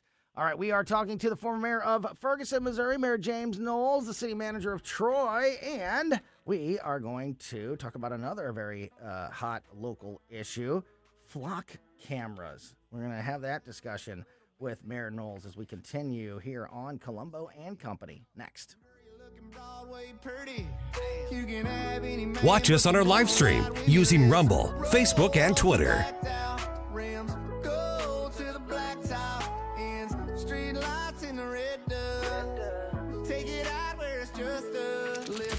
Talk about race relations. This conversation has completely made me crazy. This is complete insanity. And I'm sick and tired of it. 101.9 and 94.1. I find it to be a conversation starter. News Talk STL. So it's going to be a really nice weekend. If you're thinking about getting outside, maybe getting out on the water, doing some fishing, don't forget about Bluff City Outdoors in Alton, Illinois, the #1 place to go for everyone in the outdoor community. in the St. Louis area, whether it be fishing or bow hunting or trapping or anything out there in the great outdoors. They have you covered at Bluff City Outdoors. They're open 7 days a week, about a mile east of Fast Eddie's there on East Broadway in Alton. Don't forget about the Bluff City Outdoors show every Saturday morning at 11 a.m. You can tune in right here on News Talk STL. Myself, local professional fisherman Mike Marfell, the owner of Bluff City Outdoors, Mark McMurray, bring you conversation about fishing and hunting and the great outdoors each and every week, including our weekly fishing report across the entire area, across the bi-state area. From Rend Lake in Illinois to the Lake of the Ozarks and Table Rock in Missouri and everything in between. We get fishing reports, and we share that with you every Saturday morning. And then again, for all of your fishing needs, all your bow hunting needs, all your trapping needs, all your Garmin electronic needs, you can even shoot every day at Bluff City Outdoors in their state-of-the-art archery range. And speaking of that bow hunting stuff, right now is a great time. Fishing is on fire. And they've got you covered, of course, with all the equipment, frozen bait, live bait, everything you need to go fishing. They got you at Bluff City Outdoors. It's going to be here before you know it, hunting season. So if you need to get new strings on your bow, or you need new equipment, or you need some repairs done, it's not too early to take advantage of the best bow techs in the St. Louis area out at Bluff City Outdoors either. So get out there and check them out. Tune in every Saturday morning at 11 a.m. for the Bluff City Outdoors show. Follow Bluff City Outdoors on Facebook and at bluffcityoutdoors.com. I think we should be able to have a civil conversation. The news and talk that matters to St. Louis. This conversation has completely made me crazy. This is complete insanity. News Talk STL. Fox News commentary with Kennedy next. You're probably listening to this in your car, so let me ask you, would you drive without insurance? Of course not. So why is your retirement portfolio unprotected? Gold is portfolio insurance. It helps de-risk your savings when markets get unpredictable. Noble Gold Investments has helped thousands of Americans do exactly that, with no high-pressure sales and thousands of 5-star reviews. Visit noblegoldinvestments.com. That's noblegoldinvestments.com. Past performance may not be indicative of future results. Investing in precious metals involves risk. Consult with your tax or financial professional before making any investment decisions. Here's Kennedy. This is a woman who, in the throes of her suicidal thoughts and her depression, when she was going through this crisis between September 2022 and January 2023, she was writing notes to herself about wanting to have a fourth child. So clearly, that was part of her pathology. And it's like, how many people did she have to tell, I want to kill myself. I think about killing myself every single day. I want to harm the children. At that point, and I know this would cause her more distress than anything, you have to remove the children from the house. But you can't do that if you're so worried about how that looks from the outside world and what the neighbors are going to say and what people are going to say if all of a sudden the kids aren't there. Well, now the kids aren't there forever. For more commentary like this, go to foxnewspodcast.com. At Body of Health, we're a small but mighty family operation with big ambitions for your health. I'm Helene Tobler, and I'm jazzed about how our MRI-grade body composition analyzer is putting personalized health and wellness on steroids. It helps me and Dr. Tobler, that's my husband, refine the advice we give to help you feel better and live longer. Body of Health, trusted, discerning, affordable health care the way it ought to be. Learn more at bodyofhealth.com. That's bodyofhealth.com. Tim Jones and Chris Arps in the afternoon.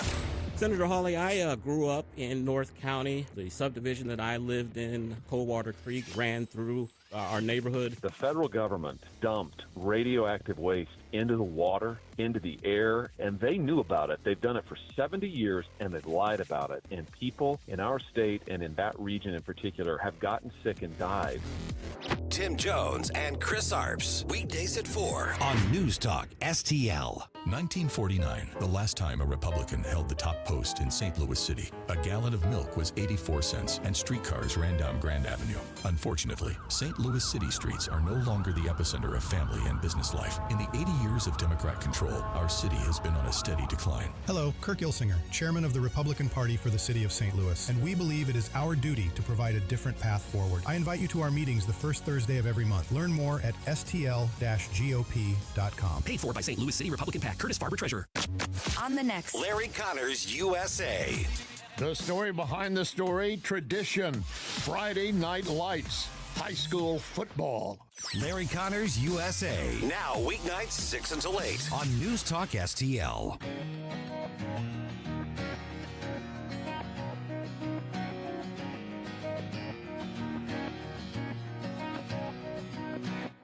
Somewhere they're speaking, it's already coming in. Welcome back to Colombo and Company on 101.9 94.1 News Talk STL. Tony Colombo here in studio with producer Ashlyn. We've got the former mayor of Ferguson, Mayor James Knowles, on the line with us. Before we get into the conversation about flock cameras, which is becoming one of the big local issues, want to do a quick update here on a couple of things. I mentioned at the top of the hour, we got a report from the Supreme Court. Chief Justice John Roberts has temporarily allowed the above-ground construction of President Donald Trump's White House ballroom to continue. Today, he issued a stay of a lower court injunction that had been blocking that work. And the reason they specify above ground because there's work on that ballroom underground where there's other things being built, national security operations and things like that. And that previous court ruling said that they could keep working underground, but they had to stop working above ground. So that's why it's worded like that. Really interesting stuff. And I think will be a big topic on all the news shows over the weekend, and something we'll certainly pick up and dig into as we learn more over the weekend and when we get back on Monday, especially on Tuesday when we talk to Susie Moore, our legal expert, who has been all over this issue with us. Also, I mentioned this earlier, and this will be great conversation for Monday when we have our very own rocket scientist, Gabe Pfeiffer, on with us. Donald Trump's administration issued their new space policy today. The new space policy aims to ramp up U.S. space traffic to nearly 3 launches a day by 2030. That space travel will be so common if Trump's path forward is turned into a reality, that we would have shuttles going up 3 times a day by 2030. That's a big change from the years of almost nothing that we had in place until recent times. So we're going to dig into that announcement by the White House and talk about those details with our resident rocket scientist, Gabe Pfeiffer, on Monday. All right, let's get back into the conversation with Mayor James Knowles. Just a few days ago, there was a article on the Fox 2 website, the local Fox website, with the headline, "Map reveals over 1,000 flock cameras in the St. Louis area." James, this has become a really hot topic across the metro area, and I think it's only going to get more and more passionate and a bigger issue as time goes on. What are your thoughts on these flock cameras and the importance of having this conversation? I think, like a lot of things, the pendulum right now is swinging against them. I think a lot of that has to do with the lack of oversight and what we've now discovered to be the number of abuses that have occurred with the information that's collected by Flock and with the people who have access, to the data in Flock. And I think it kind of surprised me. I will tell you, when I became city administrator out in Darden Prairie out in 2021, and I was shocked because we didn't really have a lot of flock cameras, at least that we knew of, in St. Louis County. Didn't have any up in North County, really.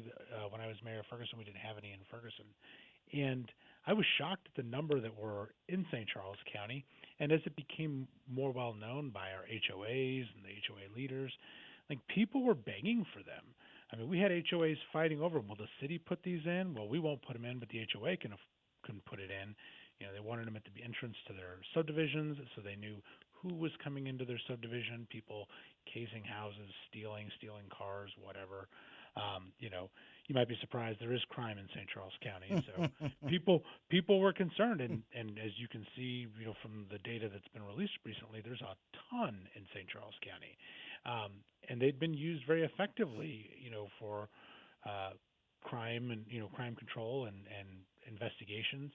I know we had incidents that, in part because of Flock, we were able to track that incidents that occurred in Darden Prairie that went to O'Fallon, to Lake St. Louis, to Wentzville, stolen cars, people who were stealing cars and then committing crimes along the way.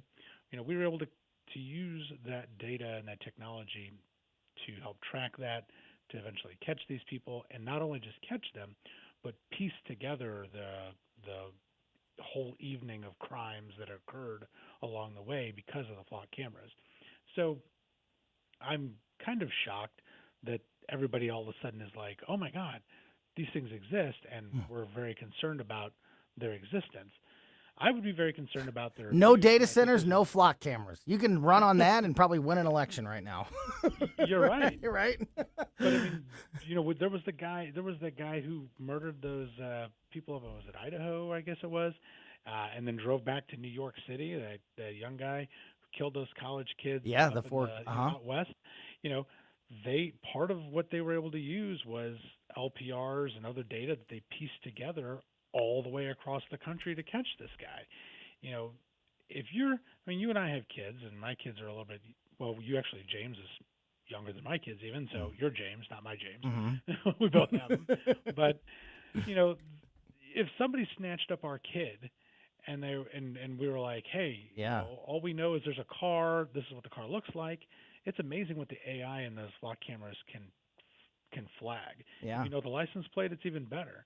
But if somebody was able to say, hey, look, there's an Adam alert, or the missing kids alerts that go out there, and be able to track this information, I mean, I would want to know that it wasn't just hopeless. Because in the old days, when you and I grew up in North County and Cassidy Center was kidnapped and Angie Hausman was kidnapped, they were snatched, they were gone.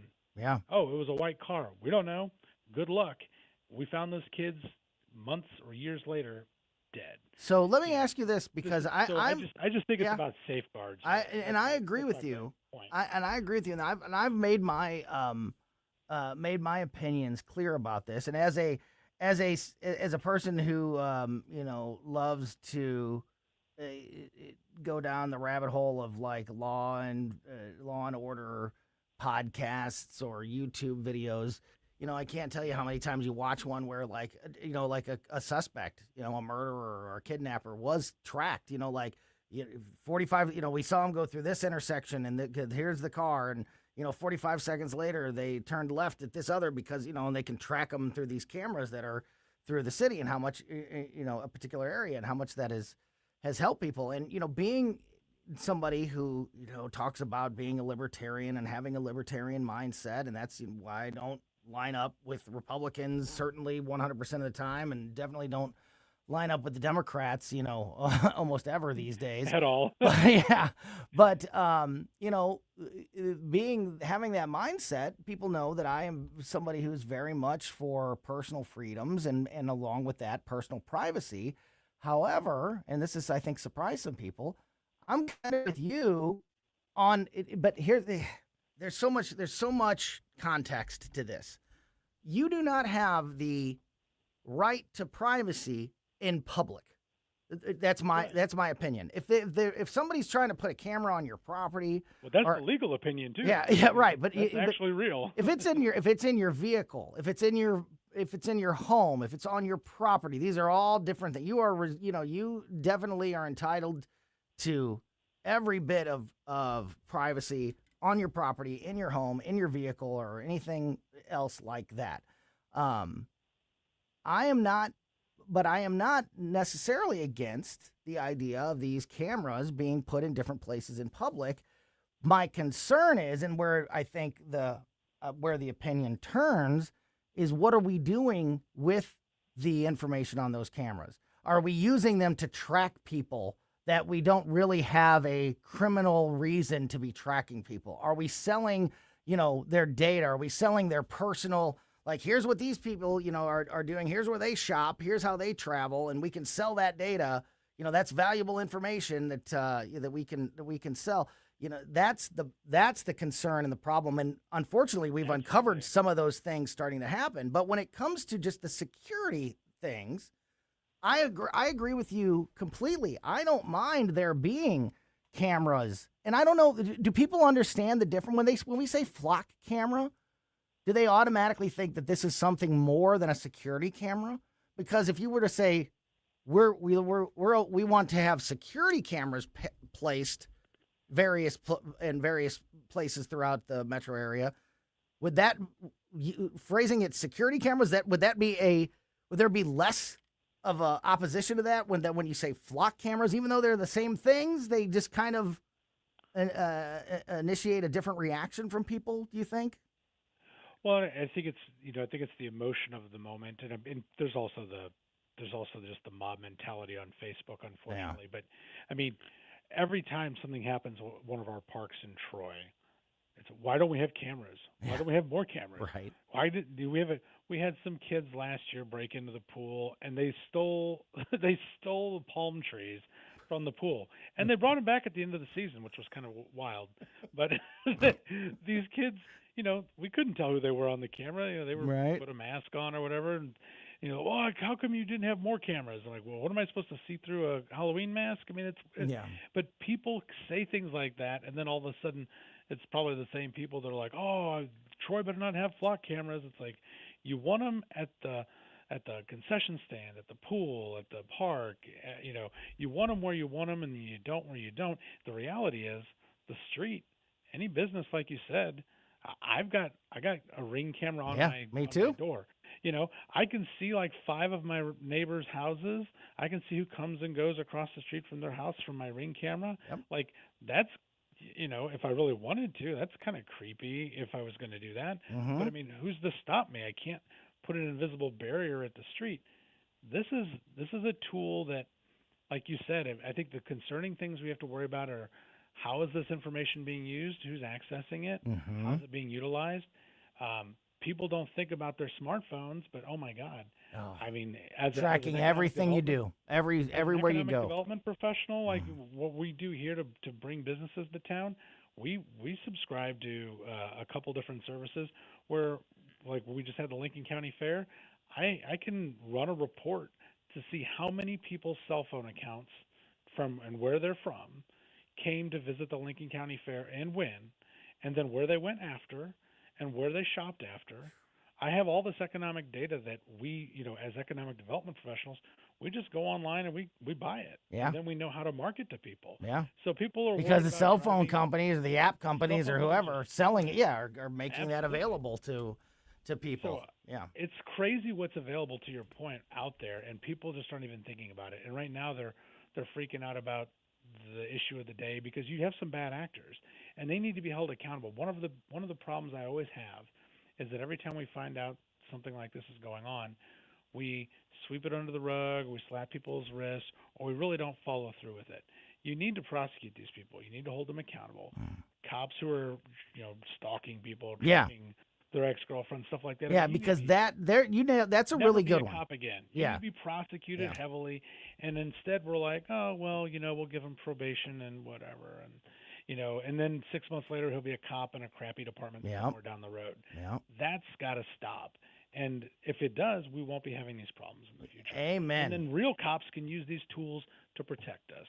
Yeah, you nailed a really big one there. Not only the selling of data, but the idea of, and unfortunately it's happened, and just like, I'm a big proponent and supporter of law enforcement and local police departments, but just like every occupation, there's going to be a minority of bad actors in there that will give the department a bad rap. And this kind of thing, these flock cameras, if somebody's got a personal vendetta against a neighbor or an ex or whatever it may be, and they have access to these cameras and they can track where they're going and who they're visiting and, their movements and things like that, that is one of the concerns with these things. And making sure that we do everything we can to not allow the data to be sold, to punish people that use these cameras,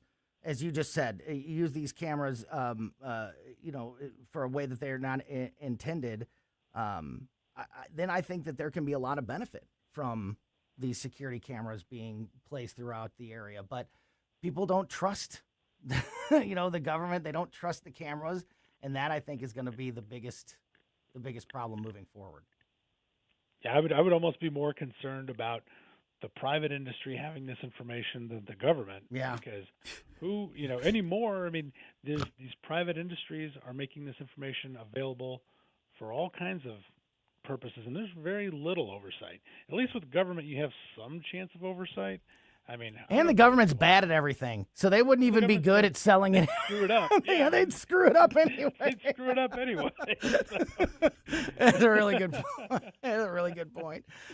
We got a few minutes here before we have to hand it off to the Tim Jones and Chris Arp show. We're going to have a little Friday fun time. Mary, can you stick around for a little Friday fun time? All right. Great stuff. We're going to continue the conversation with the former mayor of Ferguson, city manager of Troy, Missouri, Mayor James Knowles, and some Friday fun time next. Follow Tony Colombo on Twitter at Tony Colombo Talk.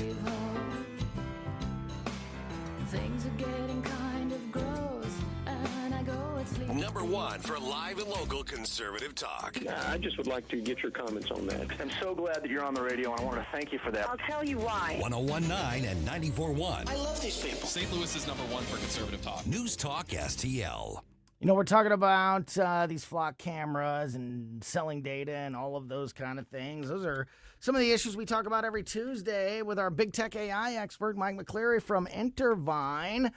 Mike is, a great local business owner, and that business is Intervine. You know Mike, and we know that we love to support local businesses, especially ones that are making the best products or services in their category, and that is exactly what's happening with Intervine. Flashlights, lanterns, headlamps, all different shapes and sizes, batteries in all different shapes and sizes. That's what you get at Intervine.com. If you're looking for a heavy-duty lantern or tech flashlight for the hardcore outdoorsman in your life, or you just need a small, super bright, reliable flashlight, lantern, headlamp for the glove box of your vehicle or a drawer in your home, Intervine has you covered across the board.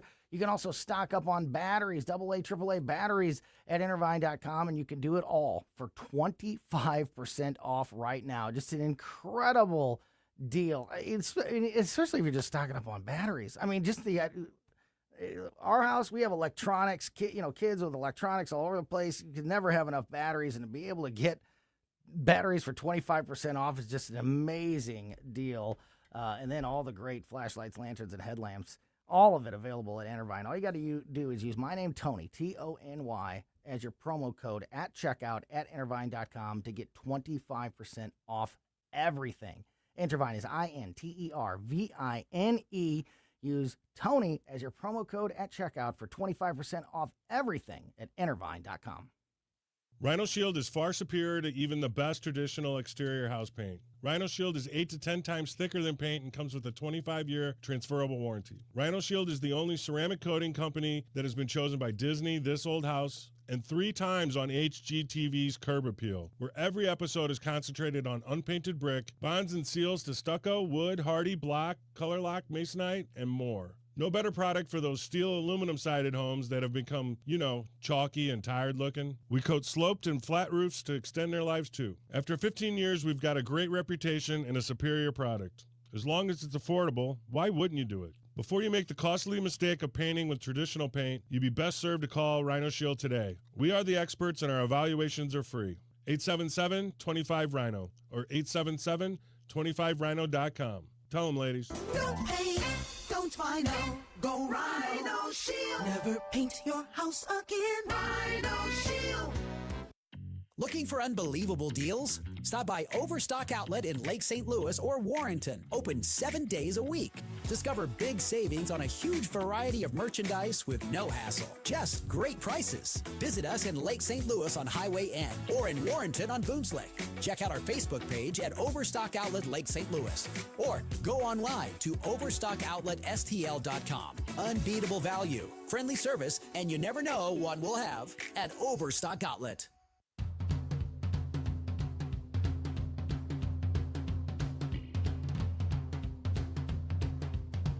Welcome back to Colombo Company on 119 94.1 News Talk STL. Tony Colombo here in studio with the former mayor of Ferguson, Mayor James Knowles, on the line with us. A little Friday fun time here before we head into the weekend. Hand it off to the Tim Jones and Chris Arp show. Last weekend for many of the kids in the area for their summer vacation, so it's a big one. Weather's going to be great. Steve Templeton gave us a great weekend forecast a little bit earlier. 80s both days, lower humidity. Can't beat it. Tomorrow, Mayor, is National Tooth Fairy Day. The Tooth Fairy is paying out more than ever in history.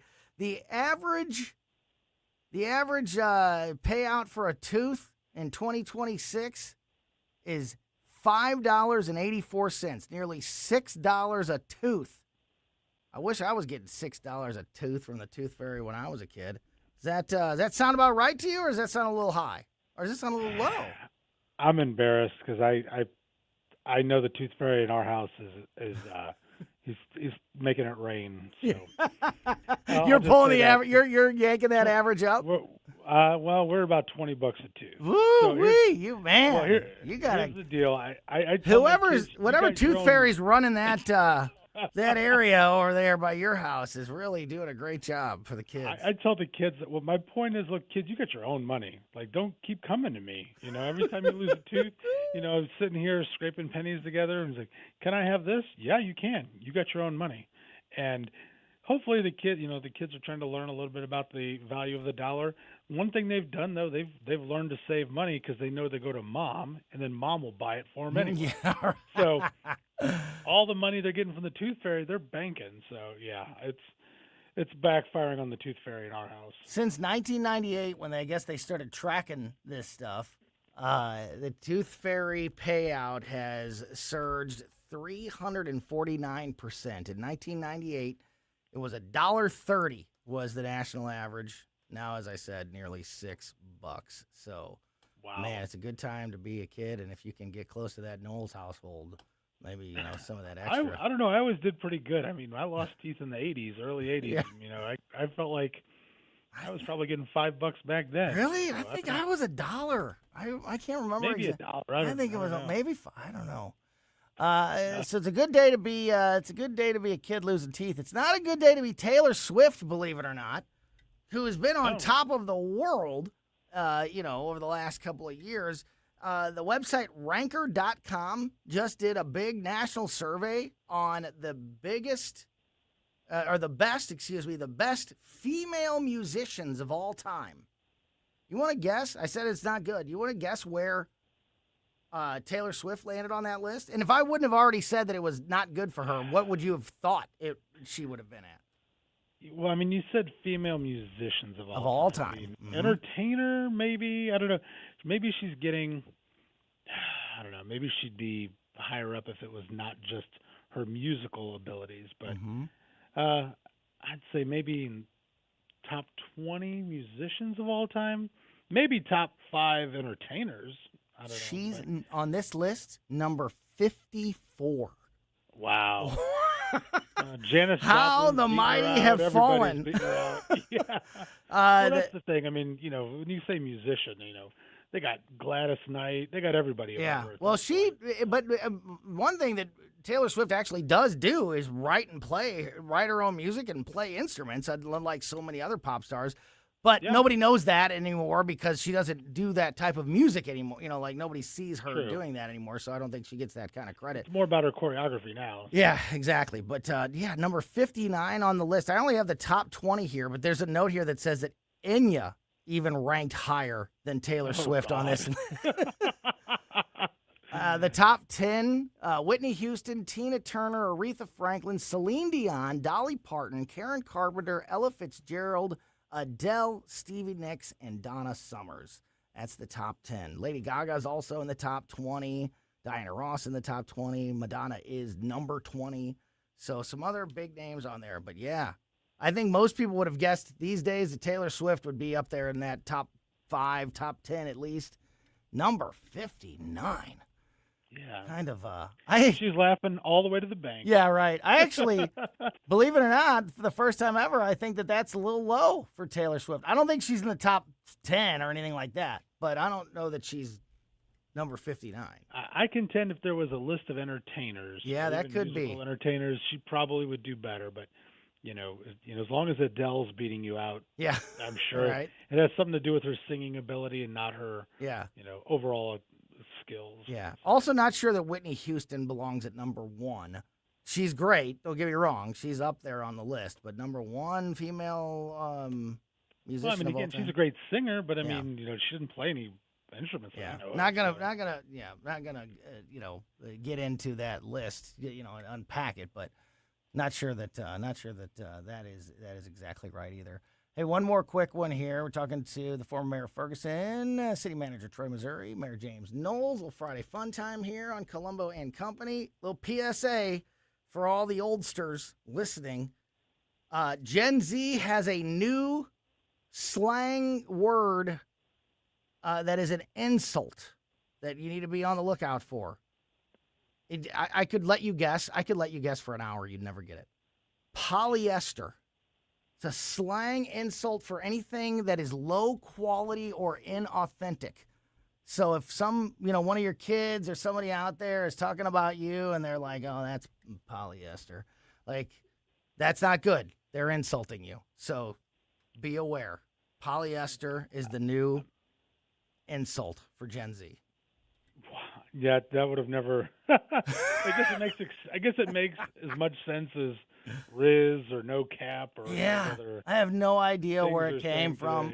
In the story here, there's an example of a TikToker who was an 18-year-old TikToker who put out a viral video about how much money they make and how they're like 18 years old and they're already, a $1 million business owner and doing all this. And the top comment is polyester lifestyle, like just calling them out for being a fake. And so there's an example of how you would use polyester as an insult. But, just a PSA for all us old guys, when you hear the kids talking, if they call you polyester, they're making fun of you. So now I know what they're saying behind my back. Now you know. Exactly. Exactly.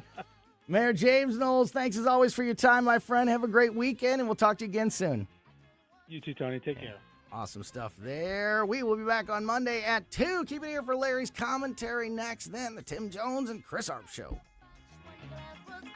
Hi, this is St. Louis County Councilman Mark Harder reminding you to check out my new show this weekend. The St. Louis County Insider with Councilman Mark Harder. That's me. Every Sunday evening at 5, we will explore with you behind-the-scenes stories and information that you won't hear anywhere else. Plus, we talk to decision makers and influencers that have impact on what's going on in St. Louis County and beyond. The St. Louis County Insider with Councilman Mark Harder. I'll talk to you Sunday night at 5, only on News Talk STL. This is Larry Connor's commentary on News Talk STL. I have a question for you. Do you know what the state motto is for California? Let me help you by telling you what it isn't. California's motto is not the Golden State. Usually state mottos are derived or created from something that makes that state distinctive, something it wants to represent. The Missouri state motto is, in Latin, translated, "Let the welfare of the people be supreme law." Illinois, state sovereignty, national union. Kansas, again, in Latin, translated,